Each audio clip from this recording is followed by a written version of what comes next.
디스크, 협착증 뭐 두 개가 차이가 있나요? 차이가 있죠.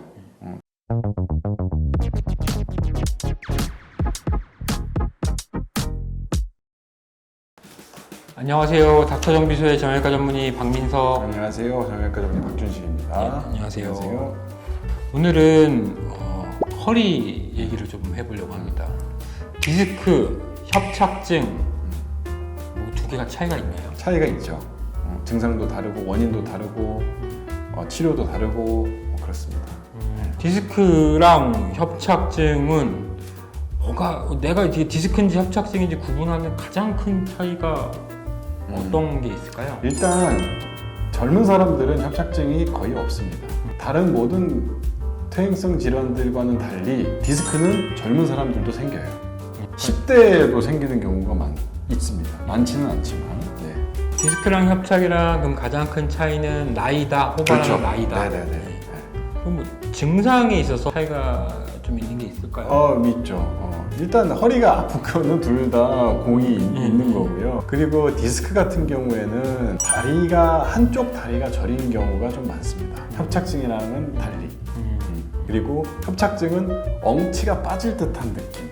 그러면 디스크가 왜 생길까요? 어떤 원인에 의해 생길까요? 일단 디스크의 구조부터 알아야 되는데 오늘 이제 협착증 말고 디스크에 대해서 얘기를 좀 해보자면 디스크, 그 뼈랑 뼈 사이에 있는 쿠션입니다.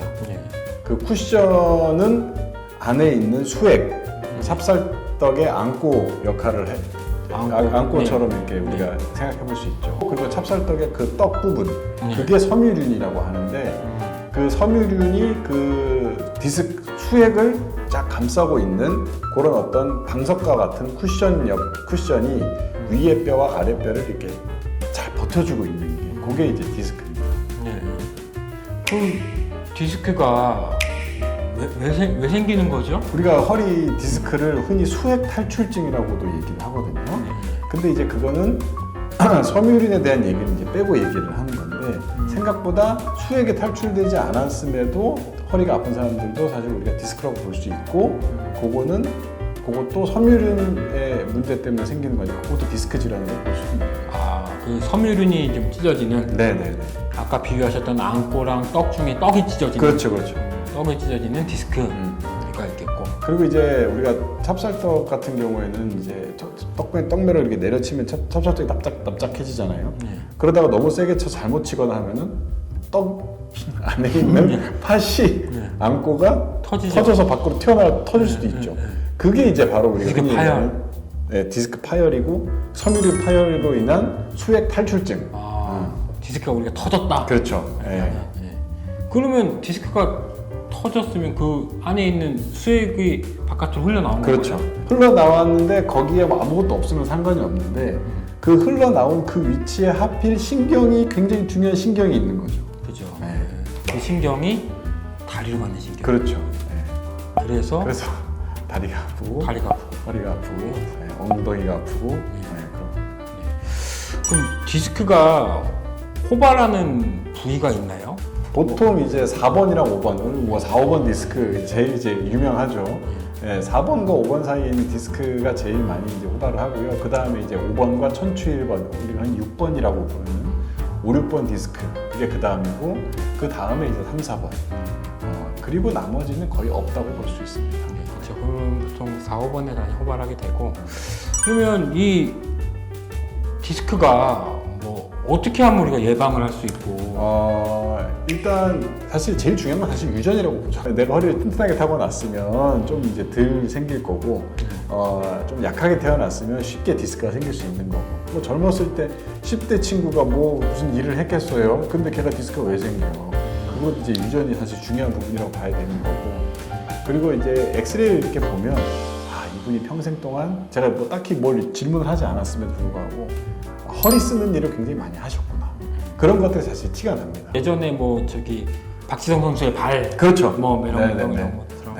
디스크는 전 유전적으로 좀 잘 손상이 쉽게 일어나는 분들이 있는 것 같아요. 그리고 후천적으로도 디스크를 허리를 많이 쓰는 분들이 영향을 받아서 디스크가 손상이 되고 퇴행성 질환이 좀 생기는 경우. 허리를 많이 쓰는 직업이라고 하면은 무엇을 많이 들어 올리는 직업이 많겠죠. 그거를 이제 하는 걸 상상을 하거나 우리가 유튜브로 이제 그분들의 어떤 일하시는 모습을 보면 정말 저렇게 계속 몇 년 일을 하면 허리가 좋아질 수가 없겠다 그런 생각을 하게 되거든요. 그래서 이거를 제가 예방을 하려면 저는 허리를 쓰지 말고 고관절을 써야 된다 항상 그렇게 말씀드리거든요. 그 고관절이 나빠지면요? 고관절은 쉽게 그렇게 나빠지지 않습니다. 그렇죠. 네, 네. 그리고 우리가 스쿼트 같은 운동을 할 때 아니면 데드리프트 같은 그런 운동을 할 때 허리가 굽혀진 상태에서 일을 하게 되면 그냥 바로 다칩니다. 네. 그 사실 자세 굉장히 중요하단 말이에요. 그거를 이제 제대로 지키지 못하고 무거운 걸 들고 운동을 하게 되면 허리 다치는 게 정말 순식간이거든요. 그래서 근데 고관절이 다쳤다는 얘기는 들어본 적은 없어요. 왜냐면 가동 범위가 워낙 크기 때문에 이제 허리를 저는 항상 뭔가를 들 때도 저는 지금 허리가 아프지 않지만 예방을 하기 위해서 허리를 거의 쓰지 않습니다. 고관절로 네네. 숙여서 이렇게 듣는다. 허리는 네네네. 굽히지 않고. 허리는 항상 편 상태를 유지를 하고. 그렇죠. 좋은 팁이네요. 네. 일하시는 분들도 그렇게 하셨으면 좋겠는데. 네. 그리고 이게 허리 디스크 질환을 젊었을 때부터 알았던 분들이 꽤 많거든요. 그래서 그분들은 사실 본능적으로 이 자세가 나한테 좋은 자세인지 안 좋은 자세인지 바로 알아요. 느낌이 바로 오거든요. 이런 어떤 의자만 봐도 이 의자는 내가 앉아서는 안 될 의자다 라는 게 바로 이제 알게 된단 말이에요. 그렇죠. 네. 또 무거운 거를 많이 드시는 분들 허리가 안 좋은 자세로 쉽게 안 좋아질 수 있겠고 무거운 걸 들 때는 꼭 이제 고관절을 굽히는 자세로 하는 게 좋겠고 의자에 앉아 있는 것도 허리에 좋지 않죠. 그렇죠. 네. 의자에 앉아 있으면 우리 허리에 서 있을 때나 누워 있을 때보다 많은 힘이 이제 걸리기 때문에 이제 허리에 무리가 줄 수 있고 이렇게 안 좋은 자세로 허리를 숙이거나 이런 안 좋은 자세로 의자에 오래 앉아 있으면 허리 디스크가 좀 생길 가능성이 많겠죠. 네, 그래서 오래 앉아 있는 사람들은 의자도 비싼 것도 사게 되고 모션 데스크 같이 이렇게 서서 일할 수 있는 그런 여러 가지 사실 그런 산업이 허리 산업이라고 봐야 돼요, 사실. 그러면 이제 왜 생기는지 알겠고 예방도 이제 알겠는데 그러면 어떻게 치료를 하는 게 좋을까요? 일단 기본적으로 스트레칭이죠.